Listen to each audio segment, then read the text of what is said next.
By now you've probably seen the Sailor Slippers by Annie Sews.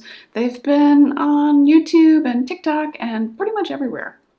Although they're usually knit with bulky or super bulky yarn, in this video I'll take you through my experience of knitting them with a brushed wool alpaca blend.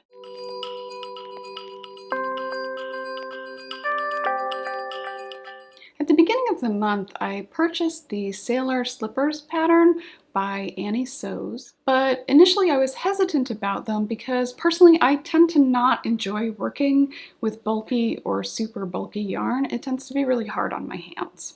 But I started to think that I had a yarn in stash that I could probably make work. The question would be whether or not it felt. So this yarn that I have is Cloudborn fibers, and unfortunately it's a discontinued yarn, and I bought a bunch of it I think about 3 years ago now to make a very long cardigan, and so I bought a huge quantity of it. I would say used a little over half of it, but still have quite a bit of it left, and it is a brushed wool and alpaca DK. So yes, it's 47% alpaca, it's 46% wool and 7% polyamide.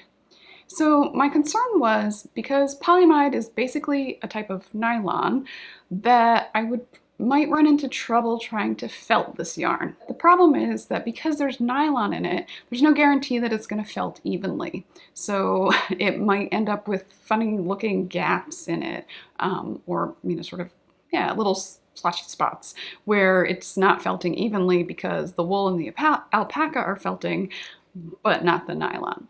So that was my first concern. So I knew that if I held the yarn double, because it's a DK weight, that would get me to the gauge that I probably want. So the pattern calls for a 8mm or US 11 size knitting needle. I knew I could get closer to the gauge if I used a US 10 or a 6mm needle to knit it. So the way that these slippers are constructed, you basically knit the flap that goes around the heel, and then from that flap, right, so there's like a strip that you knit, you pick up stitches along the one end of it, you cast on a bunch, and then you attach that cast onto the other side and pick up stitches. So you end up with like a strap with a hoop across it, and then you're going to knit up across the instep of the foot, over the toe, and down through the sole, and then when you're done, you're basically just seaming all of that together. So yes, the project does involve seaming in addition to felting. So what I decided to do was basically to just knit that heel flap, right? Because it had enough stitches that it would give me enough for a gauge swatch, and really I didn't want to knit a big gauge swatch and then discover that it wouldn't felt. So this was just enough. It was 10 or 15 rows of enough knitting and like enough length that I could see sort of what happens when it felt. So I knit this up, this little sample swatch, heel flap swatch, knit it up, threw it in the washing machine with a towel. I have a front loader washer, and it worked. Right? So I will put footage here to show. I was really happy with the way that it felted, and just despite my concerns, it felted evenly, which was really what I wanted, and I actually really liked the fabric that I got from it. Mine were a lot easier because I decided that I was not going to use a different color for the heel, or for the sole rather, and I was not going to stripe them. I'm just not into striped slippers.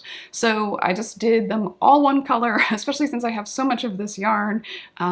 It was great. I was able to hold it double, use it, and just do the whole slipper in the one color that I had. And then when I finished that, I just followed the instructions for seaming them. Because of the wool that I used, seaming them was a little bit of a challenge with this kind of yarn, but I was able to do it.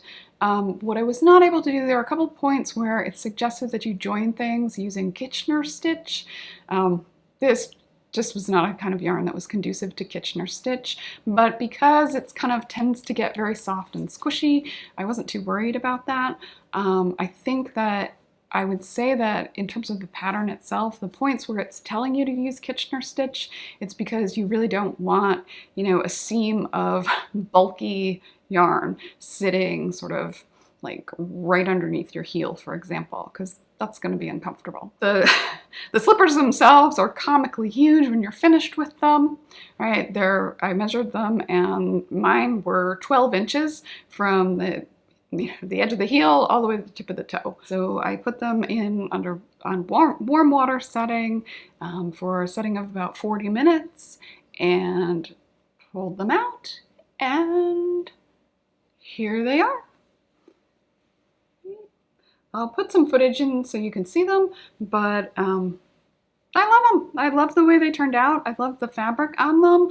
I knew when I had done the heel swatch that if the whole slipper felted in that way, nicely and evenly, that I would be happy with them, and so I am. Personally, I'm actually going to put outsoles on the bottom of them, and so I've ordered some pieces of leather that I'm going to stitch onto the bottom of them, and I think I'm also going to felt some insoles to put inside because I just want them to be a little bit more comfortable, a little bit more practical. Once I finish putting the outsoles on and creating the insoles for them, I will be sure to show them again in an upcoming video. So if you haven't subscribed to the channel, please do so.